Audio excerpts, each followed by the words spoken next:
It's time we give back. Sow a seed and show someone where love's at. Even if you don't give a dime, give your heart and share your time. Help somebody else in life. Give back. Let's give back. Thank you for joining us for this episode of Ignite, Empower, Transform. I am your host, Hosea James Givan II, and I am here this week with our very special guest, my dear friend, Erskine Isaac. What's going on, fam? I'm good, brother. I'm good. Thank you for having me. Absolutely. Erskine and I have we go back. I'm not going to say. Say it, brother. This 40 years. 40 years, man. 40 years, Going back a long while, brother. 40 years, bro. 40 years. That's a long And time. always positive, productive interaction from second one. Not day one, from second one. Amen. Amen. So, fam, you know that this is a time of celebration for hip hop. Indeed. 50 years. Indeed. And throughout your career, you're one of the main promoters in the New York City area that has been producing. You've been producing hip hop artists. 30 years. Yes. I started at college at Hofstra University. Get out. Okay. Okay. First, let me give you my history. Grew up in Harlem, in the Break Polo it down, Grounds. My mother and father used to take me to the Apollo Theater since I was like knee-high to a duck. Right. I thought James Brown actually lived in there because they said that was James Brown's house. Right. So I always grew up in revolutionary music. And Right. James Brown was considered revolutionary Oh, music. yeah. Say it loud. As far as changing the landscape, he is the epitome where soul music crystallized into a form that internationally was recognized as soul music was James Brown stewing the pot. There was other soul artists about there. Right. But the chrysalis of soul music started with James Brown. And I would guess, being in the South, Cincinnati, came out of Cincinnati and with King Records, but Harlem was that epicenter where it became boom. And I grew up in that era. Right. So when we talk about hip hop. Right. And- Let me and, just say, one of my earliest childhood memories, early childhood memory, was Gladys Knight in the Apollo Theater. Yeah, that's a great memory, brother. And I was just a kid, and my father took the family to see Gladys Knight, and she sung "Neither One of Us." And I will never forget that. She was amazing. It was a rap, right? Yeah. I've seen everybody at the Apollo Yeah. because my mother and father always bring me there. My father was an acquaintance of James. Oh, is that right? Yes. Oh, they were boys? They were homies. They Okay. were both from the South. My father was from Casey, outside of Columbia, South Carolina. Okay. And through their travels, they knew each other. Oh, And that's so cool, it was very man. interesting. So I I never didn't knew that. believe him when I was a kid. So Oh, when I wow. went to first time I met James Brown was in the box office of the Apollo Theater. Wow. And I remember him calling my kid, I'm a junior, and, and my father saying, senior, and he said, "Hey, Erk, what's up, man?" And I was like, "You actually know James Brown?" Wow. So I always been fascinated with artists and stuff like that. Absolutely. But grew up on Harlem on the east side, then moving to the Polo Grounds, 155th and 8th. Love music, always loved music. I was there, 73. I grew up I was in the first building overlooking the Rucker Park. Yep. Building 1, 2931, at Polo Grounds, stand up. That's when, so I see the DJs come out, plug in the thing, what's going on. So we can get to that. But going through college, going through high school, wanted to be a musician. Charles Evans Hughes, What instrument? bass. Okay. And then the funding cut out. Right. Reagan cut all the funding out. Yep.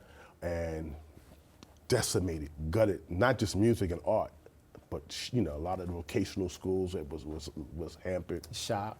Everything was Yeah, jammed shop up. So we programs. could talk about that, the genesis going at of a lot of our problems from that era. I agree. So couldn't afford to play or learn to play because you send into private instructors, they wanted $25, $30 an hour back in 79. Wow. 80, who had that type of money? Right. So when I got to Hofstra and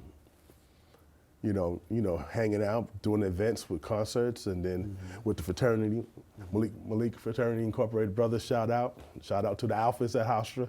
We all, Jose's and Alpha fam. Family. Doing concerts. Yeah. I wanted to do something different. And so I started bringing live acts to Hofstra. And that's when the bug to being in the music business really crystallized, from being on the performing end to the business end. Okay. You know, so that's where it all started. And then upon graduation from Hofstra, I went to work at Chemical Bank, which is now Chase, part of the Chase organization. Right. Went to work for Chemical, and I was always being drawn back to do shows at Hofstra. You know, I would go, you know, help the brothers promote, put on different organizations, put on concerts and stuff like that. I think the first show I did at Hofstra was a guy called Strafe. Remember that record, Set It Off? Yeah, of course. Everybody know that record. Yeah. You a club head, you know that record. Absolutely. And we, you know, it was amazing. You know, we weren't the first organization to ever do a concert, but that was the first one that I did at Hofstra, and that just set the stage. So upon graduation, working at Chemical Bank as a mortgage underwriter, I was bored out of my mind. Music kept drawing me. So then I put in applications. There was a Hush Productions at the time. Oh, They yeah. managed Freddie Jackson and who else? Kashif. Melba Moore. Oh, You yeah. know, they were a big, powerful Label. They were like the rock nation of R&B at that time. Right. Almost got a job there, didn't get it, and then I got a job at Famous Artist Agency, which was formerly Norby Walters Agency. It was a big premier black, white-owned, Yeah. but black, focus on black talent. Right. And started there. And signed Poor Righteous Teachers, started working with Karis One, Run DMC, and I would broker deals. I was more of an agent than a promoter at that time. Right. And so I would, you know, call promoters up, deal with the local promoters, international promoters, and just book concerts. And I've been doing that since 1990. Wow. Wow, we're talking going on 33 years, bro. Correct, sir. Correct. That is dope, man. And so you mentioned Run DMC, as you know. Those are my homies Those from are Howard, boys. Queens. Yes. We all kind of grew up together, you know, in the same neighborhood, went to the same elementary school. But, you know, for everyone that has been associated in some form or fashion with hip hop, be it at the promoters, the record producers, the fashion designers, there's so many different tentacles that are connected with hip hop. And you were kind of one of those behind the scene people, but you are just as responsible for helping to promote and glorify and make this an international phenomenon Indeed. as anybody, because you're one of the people that helped to really push it out there. Correct. You know, I was there as a youth, as a kid, watching it grow. You know, being in awe of what was happening, not understanding as a kid. I was 10 years old in '73. The true significance of what was going on, but understanding something wonderful was happening. Let's talk about that special, wonderful after the station break. Sure. All right, we'll be right back. Jason, let's go see your room.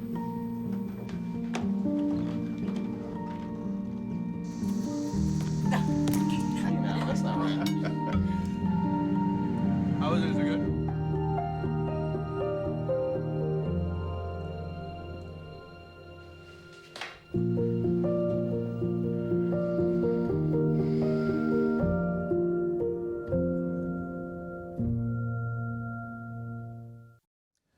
Welcome back to this second segment of Ignite, Empower, Transform. We are here with Erskine Isaac, and he's breaking down his history, going back from the Polo Grounds in Harlem to his roots at Hofstra University, up through one of the, I gotta call you a pioneer now.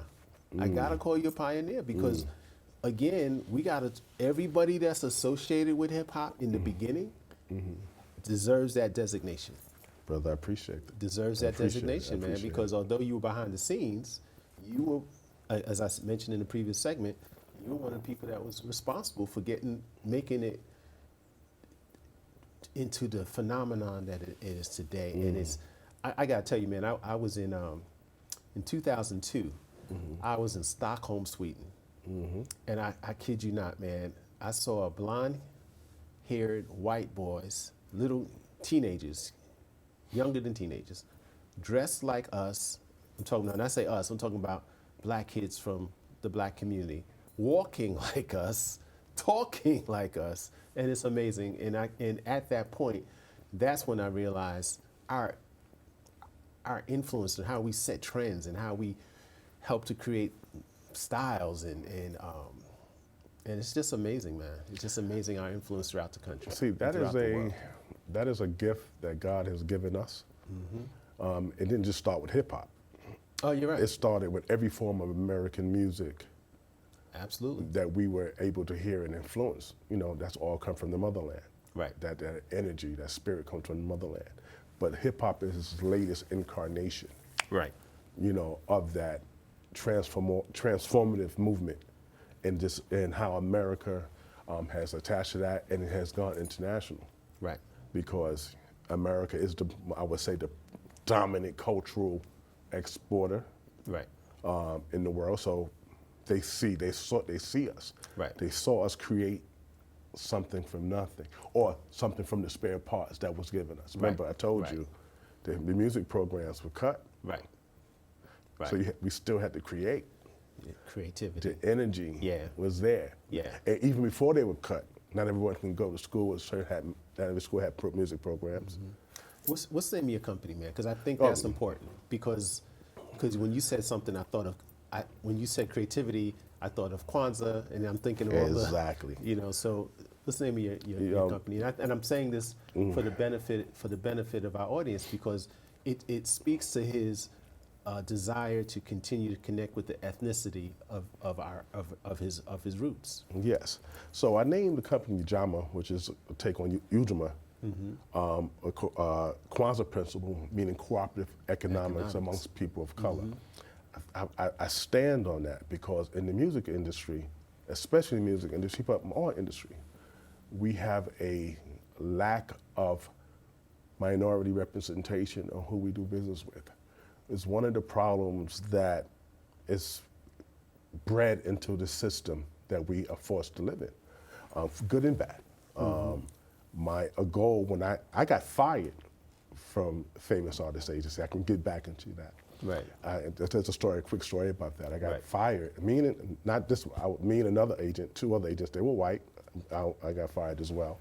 Right. I took my knowledge and I started my own company. Right. And I said, you know what? I'm going to hire a company that's going to work with all promoters, especially minority promoters, and I'm going to hire people who look like me who want to get into this business. Right. So I sat there and I said, that's what cooperative economics. I'm going to give us a fair shot. I'm going to allow myself to give other people opportunities, and other promoters opportunities, and other kids young people that want to get into the business. Right. And that's why I named it Ujamaa Talent Right, Agency. right. Always trying to find new talent. Right. And you know, brother, that whole sense of cooperativeness as it applies to economics, for me, so much of what I'm about is about community engagement and how we can somehow energize our communities. Exactly. And it's so imperative to take that very basic principle and get people to understand its relevance, because so much, and we were talking offset about an event I went to last night, and one of the speakers, it was at Carnegie Hall, and one of the speakers, it was a group of two different panels, and it was some substantive conversation, but one of the guys was Robert F. Smith, who's the black billionaire, and he's talking about basically everything we need, we have. Everything we need as a black community, we have. It's within our grasp, within our internally, not externally, not outside of ourselves. But we have to have that discipline and that commitment to supporting each other, which we got to work on, because we'll talk about this in the final segment. Some self-hate, lack of respect, lack of trust. But we have what we need. We have what we need. So I applaud the fact that you're standing on that principle. You've lived it. You're an example. You've always been about your people as long as I've known you, and that's what's up, brother. That's what's up. That's what's up. Can you give me a quick story of one of your hip hop experiences as a promoter? I know you got hundreds, probably. I got hundreds, but let me tell you the genesis story of my company. Okay. I went, and this is I tell all people out there: learn your trade, learn your skill. Once you learn the skill, no one can take it from you. you have a knowledge, you can go out and create your own entity and have a say in your own course. Back to that time, I'll tell you, I got fired. I went out to an event covering an artist. We got 4 in the morning. We got back at home. I got back at 4 or 5 in the morning. So we're supposed to be in the office at 10 o'clock. I worked the full day before, went out with the artist, hung out with the artist, babysitting the artist, went to the show, hung out afterwards.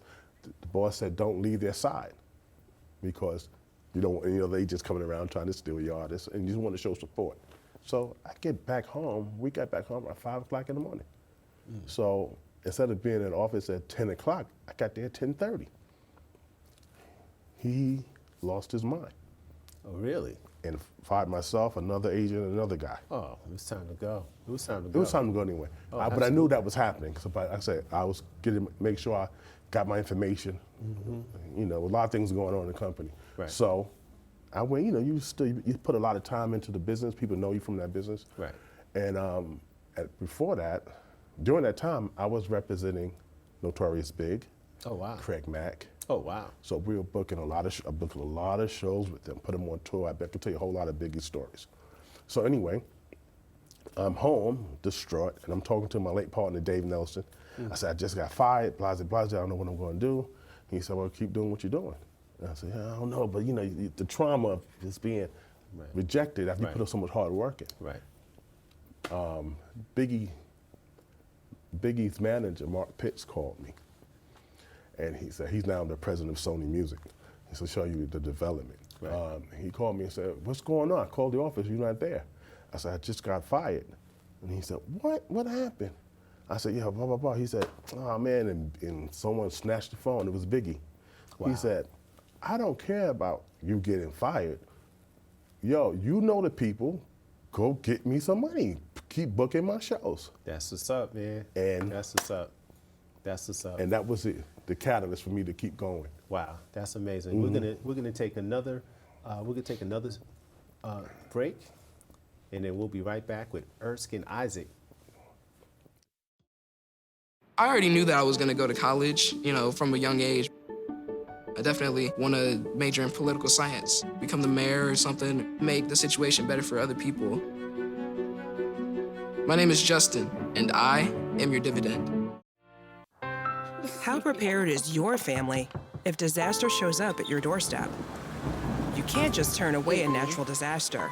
That's why it's important to go to ready.gov/plan before they show up. It has the tools and tips you need to make an emergency plan with your family. So if disaster comes knocking, Let's go. you'll be ready to help keep your family safe. It's just a pizza.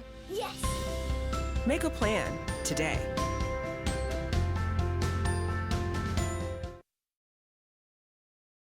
We are here for our final segment of Ignite, Empower, Transform. Again, I'm your host, Hosea James Givan II. I'm here with Erskine Isaac, and he broke down in the previous 2 segments his experiences with the music industry, how he started. But I want to close out this segment. We had a really powerful conversation, you and I, yesterday about a variety of different topics. But one thing I did not know, and I've known you 40 years, I did not know you were a comic book fan, man. Huge comic book fan. As am I. Huge, brother. As am I. And Huge. so we're talking, and one of the things that has disturbed me, as you know, is so as a little boy, I was a fan of the Black Panther, right? So was one of the first superheroes of the comic book, me getting involved with comic books. But one of the things that drew me to it was this black character, T'Challa, from Africa. And so when the movie came out, I'm like a little kid again. I'm like, wow, this is amazing. Just the technology and the graphics and just the storyline, the powerful presence of a black man who was considered one of the most intelligent men on the planet, and the resources of his community, of his country. And then come to part Black Panther 2, they killed the guy. And I'm like, what? I was heartbroken.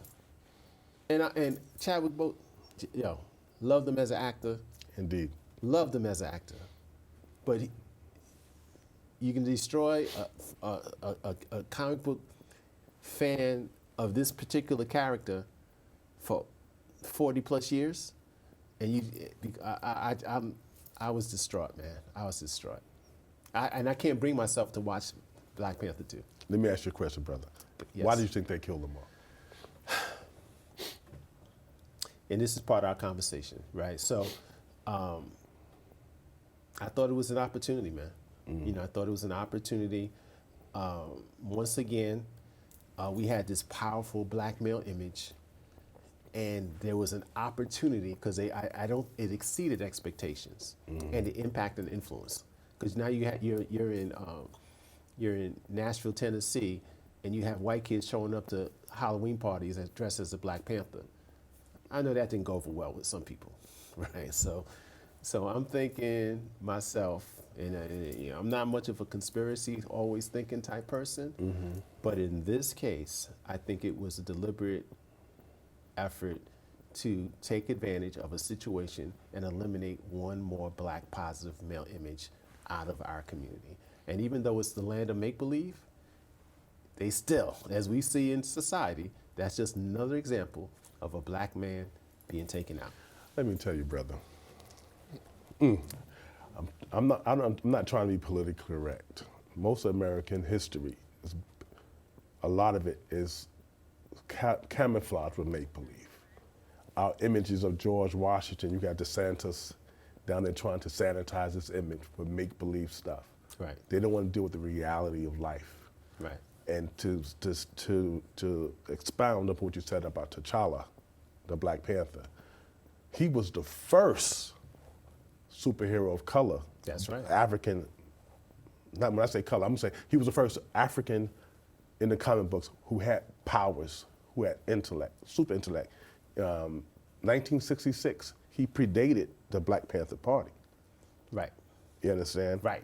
You understand? Which is amazing. Which is amazing. Which is amazing. You know, it's no, even though he was written by white comic book writers who did not hire black writers at the time. It gets deep. It gets real deep. The symbolism of who T'Challa Black Panther is to kids like at the time like myself and yourself, and even white kids. It opened their eyes to, hey, you know, there's something else going on here. Right. They're more than just this. It's not just step and fetch it or being victims. Here's a hero who's powerful, who defeated the Fantastic Four in the first episode. Yes, he did. Most people he defeated, you know, it's Fantastic Four. Going back to the 66 comic, every different incarnation of the comic, T'Challa was always powerful, boisterous. But the key thing you said, brother, is intellect. Right. That was an African man of a superior intellect. Right. That was, to me, that really stuck out to me as a kid. Right. And so when we fast forward in the unfortunate demise and transition of our brother Chadwick, they should not have killed the symbol of what he represented. Right. I thought it was a cop-out. Right. You know, I thought that the fact that they used that opportunity to kill the character did have some really dubious reasoning to me. Right. Because even when they had the storybook comic, the storyline of Superman dies, you knew he was coming back. Absolutely. And how many Superman characters, different actors have played Superman in the media, in television? That was a prized job. They didn't when Christopher Reeve died, they didn't, in 1950s, they didn't kill off Superman. No. You know, they kept the symbolism of who Superman was. Did several Batmans, Spider-Mans. And so my thing is to me, so that young men of color, you know, and young girls of color, to see their men portrayed as superheroes, I think was important. Right. Because it embeds in you the power of a possibility. Right. And dream. Right. To dream your reality. Right. You know, okay, I might not be able to have a super suit, but I can be an engineer. Right. I can be a scientist. Right. I can be a president. those type things, kids need those fictional characters and reality in front of them to dream. Right. So I think it was a disservice. I think what you said is about there's a plot, there's a and I also look at it as, even though they made a lot of money, there were people that were like cool with killing them off. Like, okay, Oh yeah.